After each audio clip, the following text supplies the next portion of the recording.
तो राम राम, राधे राधे। मेरे YouTube channel knowledge hub पर आप सभी दर्शकों का बहुत बहुत स्वागत है। तो दोस्तों, हम जीएस की रिवीजन क्लास चला रहे हैं। इस क्लास से आप लोग जुड़ करके अपने जीएस को रिवीजन कर सकते हैं, जिसमें हम सिलेक्टेड क्वेश्चन को लेकर के आते हैं जो आपके हर परीक्षा के लिए बहुत ज़्यादा उपयोगी होने वाला है। तो दोस्तों, बिना किसी देरी के हम अपने क्वेश्चन पर चलते हैं।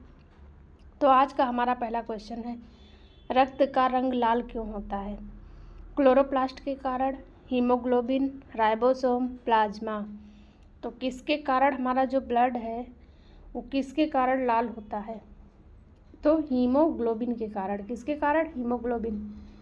हीमोग्लोबिन दो शब्दों से मिलकर के बना है। दो शब्दों से मिलकर बना है। दो शब्दों से haem plus globin. Globin, haem plus globin दो शब्दों से बना है। हीम का एक प्रकार का आयरन है जो हमारे ब्लड को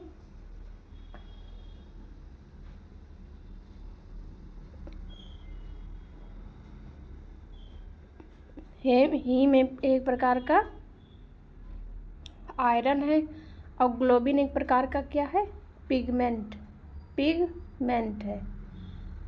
पिगमेंट है जो हमारे ब्लड को लाल रंग प्रदान करता है। जो हमारे ग्लोबिन क्या है? एक प्रकार का प्रोटीन है।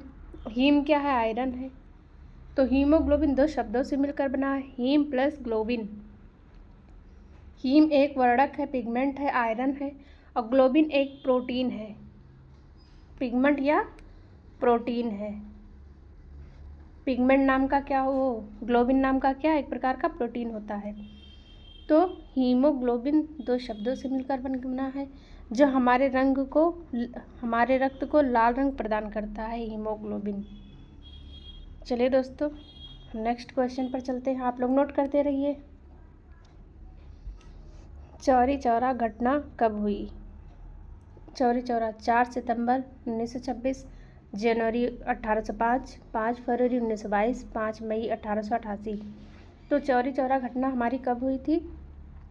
अब आजकल के जो ट्रेंड में प्रश्न चल रहे हैं दोस्तों, ऐसे आते हैं 5 जनवरी 5 करके दे दिया जाता है। 1922 रहेगा, बस ये आपको मंथ चेंज करना, जैसे सितंबर, जनवरी, फरवरी, मई ऐसे दे देता है। डेट वही रहेगा और सन भी वही रहेगा, ईयर भी वही रहेगा और दे देता है। उसमें आपको सेलेक्ट करना रहता है राइट आंसर। तो हमारा इसका चौरी चौरा घटना कब हुआ था? 5 फरवरी 1922। चौरी चौरा घटना 5 फरवरी 1922 को हुआ था। आप लोग नोट कर लीजिए। चलिए दोस्तों, हम नेक्स्ट क्वेश्चन पर चलते हैं। संविधान की आत्मा किसे कहते हैं? राष्ट्रीय ध्वज, अनुच्छेद, प्रस्तावना, मूल कर्तव्य। तो संविधान की जो आत्मा है वो किसे कहा जाता है? अनुच्छेद कितने हैं टोटल? 395। अनुसूची कितनी है? 12 अनुसूचियाँ हैं। भाग कितने हैं? 22। पार्ट लिस्ट है और आर्टिकल हमारे 395 हैं। तो संविधान की आत्मा किसे कहा जाता है? प्रस्तावना को कहा जाता है। किसे कहा जाता है? प्रस्तावना को कहा जाता है। भारतीय संविधान की आत्मा प्रस्तावना को कहा जाता है। चलिए दोस्तों, हम नेक्स्ट क्वेश्चन पर चलते हैं। आप लोग नोट कर लीजिए।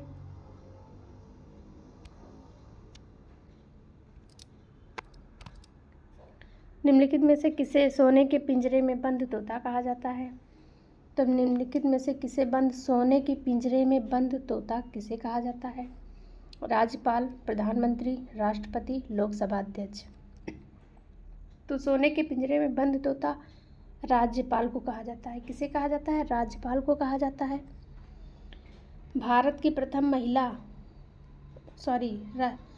उत्तर प्रदेश की प्रथम महिला, मतलब भारत की प्रथम महिला जो राज्यपाल थी हमारी, प्रथम कौन थी राज्यपाल? महिला में कौन थी? यानी फीमेल में कौन थी? सरोजिनी नायडू।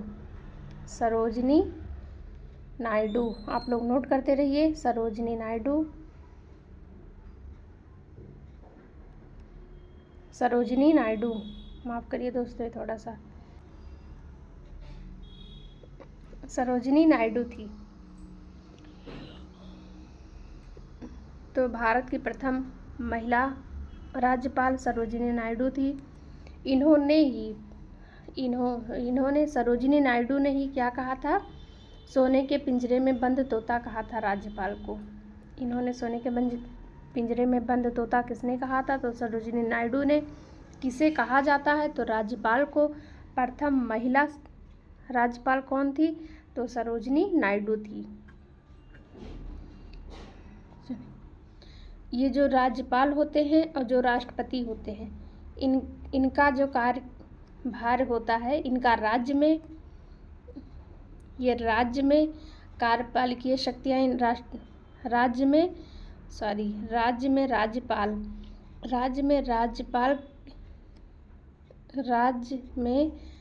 राज्यपाल की कार्य शक्तियाँ निहित होती हैं। और राष्ट्रपति का संघ में जो कार्यपालिकीय शक्तियाँ होती हैं वो राष्ट्रपति में निहित होती हैं। चलिए दोस्तों आप लोग नोट कर लीजिए और हम चलते हैं नेक्स्ट क्वेश्चन पर। Un British rule of India किसने लिखा? ये एक प्रकार की बहुत फेमस पुस्तक है। यहाँ तो दोस्तों पावर हम लिखना भूल गए हैं, आप लोग नोट कर लीजिए। Power and un British rule of India किसने लिखा? तो बाल गंगाधर तिलक ने, गोपाल कृष्ण गोखले ने, दादा भाई नौरोजी ने, जवाहरलाल नेहरू ने। तो किसने लिखा है? दादा भाई नौरोजी ने। दादा भाई नौरोजी ने। इन्हें क्या कहा जाता है? ओल्ड मैन ऑफ इंडिया की उपाधि इन्हें दी गई है। ओल्ड मैन ऑफ इंडिया किसे कहा जाता है? दादा भाई नौरोजी को कहा जाता है। गोपाल कृष्ण गोखले के बारे में तो आप लोग जानते ही हैं, पहले ही बता चुके हैं। गांधी जी के राजनीतिक गुरु थे। गोपाल कृष्ण गोखले क्या थे? राजनीतिक गुरु थे। राजनीतिक गुरु थे किसके? गांधी जी के। गांधी जी के राजनीतिक गुरु कौन थे? गोपाल कृष्ण गोखले थे। गांधी जी के राजनीतिक गुरु गोपाल कृष्ण गोखले थे। दादा भाई नौरोजी को ओल्ड मैन ऑफ इंडिया कहा जाता है। Power of un British rule of India दादा भाई नौरोजी ने लिखा। आप लोग नोट कर लीजिए दोस्तों। अगर कहीं कन्फ्यूज़न या कोई दिक्कत हो तो आप मेरे कमेंट बॉक्स में कमेंट करके ज़रूर बताएं। प्रयाग प्रशस्ति किसने लिखा है? मेगास्थनीज, गोपाल कृष्ण गोखले, हरिशेड़, हर्षवर्धन। तो किसने लिखा है? प्रयाग प्रशस्ति किसने लिखा है? तो हरिशेड़ ने लिखा है। किसने लिखा है? हरिशेड़ ने लिखा है। इसमें समुद्रगुप्त के जीवन का वर्णन किया गया है दोस्तों। कैसे उनका शासन व्यवस्था कैसी थी, क्या था, उनके चरित्र के बारे में, चारित्रिक विशेषताओं के बारे में प्रयाग प्रशस्ति में उल्लेख किया गया है। किसने लिखा है? तो हरिशेड़ ने लिखा है। मेगास्थनीज ने इंडिका लिखा है। इंडिका मेगास्थनीज के द्वारा इंडिका लिखा गया है। हर्षवर्धन ने क्या लिखा है? हर्षवर्धन ने क्या लिखा है? हर्षचरित।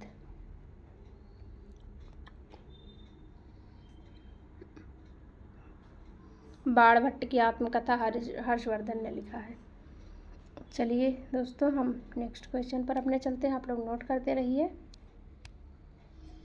इंडिका किसने लिखा है? आखिर में वो क्वेश्चन आ ही गया, रिपीट हो ही गया, मतलब आ ही गया वो क्वेश्चन जो आपको बता चुके हैं प्रीवियस क्वेश्चन में।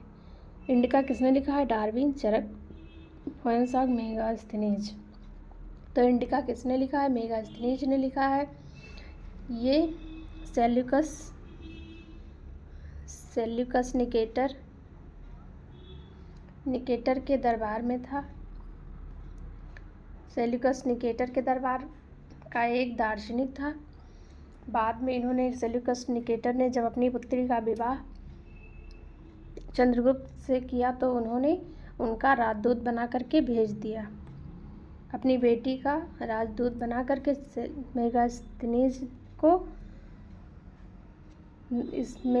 दार्शनिक को उन्होंने चंद्रगुप्त के दरबार में भेज दिया।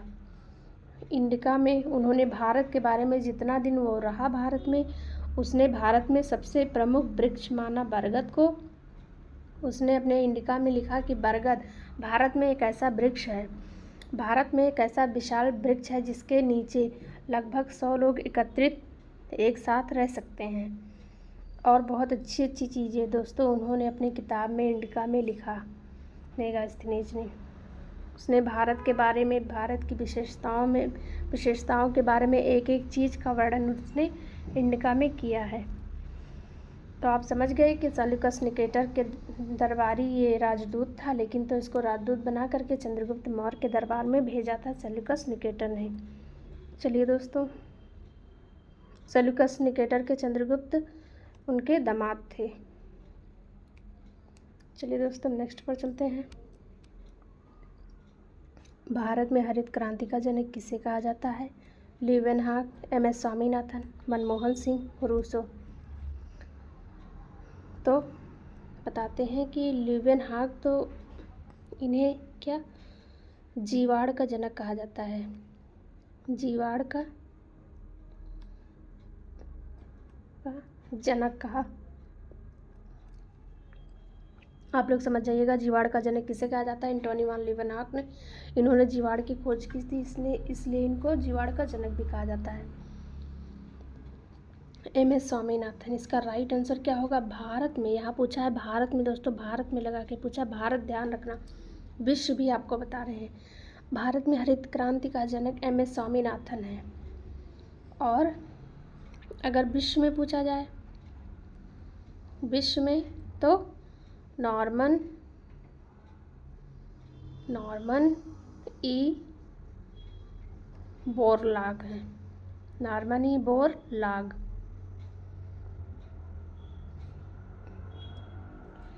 विश्व में हरित क्रांति के जनक नॉर्मन ई बोरलॉग हैं। भारत में हरित क्रांति के जनक एम.एस. स्वामीनाथन हैं। इसको बहुत अच्छे से याद कर लीजिएगा, क्योंकि क्वेश्चन एम.एस. स्वामीनाथन तो बार बार अक्सर एग्जाम में रिपीट होते रहते हैं। तो जीवाड़ की खोज किसने की थी? तो एंटोनी वान ल्यूवेनहाक, जिनको जीवाड़ विज्ञान या माइक्रोलॉजी या बैक्टीरियोलॉजी का जनक भी माना जाता है। चलिए दोस्तों अपने नेक्स्ट क्वेश्चन पर चलते हैं। किसान का मित्र किसे कहा जाता है? मछली, सांप, केंचुआ, चूहा। तो किसान का मित्र किसे कहा जाता है? तो केंचुआ को कहा जाता है। किसे कहा जाता है? केंचुआ को। क्यों कहा जाता है? तो ये मिट्टी को उर्वरक बनाते हैं, मिट्टी को उर्वरक बनाते हैं। और दूसरा पॉइंट क्या है? ये मिट्टी में N2 की कमी को, यानी नाइट्रोजन की कमी को पूरा करते हैं, कमी को पूरा करते हैं। और पूरा करके क्या? मिट्टी को उर्वरक बनाते हैं। तो किसान का मित्र इसीलिए केंचुआ को कहा जाता है।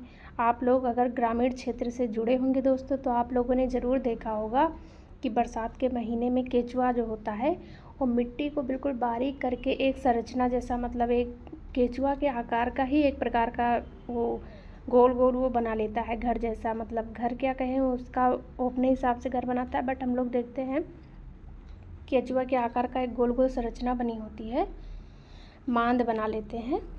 तो वही है जो हमारी मिट्टी को नाइट्रोजन प्रदान करते हैं, उसमें वो नाइट्रोजन को उत्सर्जित अधिक मात्रा में करते हैं, और नाइट्रोजन को उत्सर्जित करके वो मिट्टी को उर्वरक बनाते हैं। इसीलिए केंचुआ को किसान का मित्र कहा जाता है।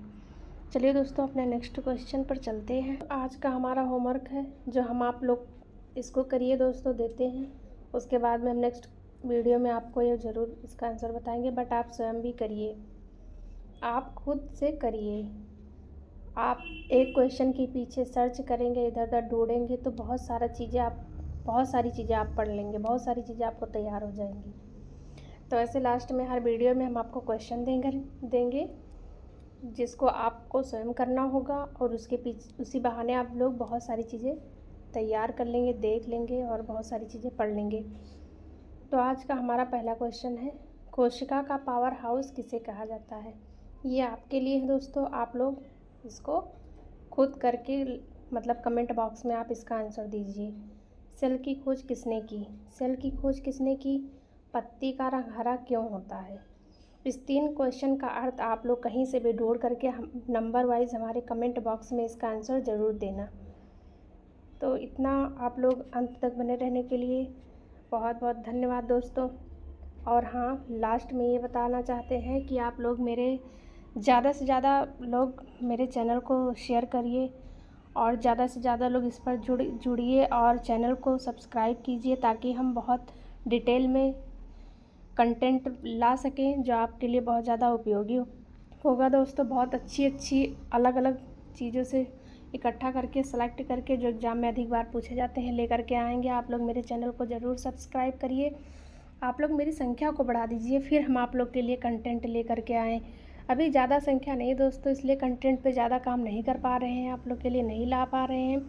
पहले आप लोग मेरी संख्या बढ़वा दीजिए, उसके बाद में हम आप लोग के लिए डिटेल में कंटेंट लेकर के बहुत अच्छे से जिसको जीएस कुछ नहीं आता होगा बिल्कुल बेसिक से पढ़ाएंगे दोस्तों।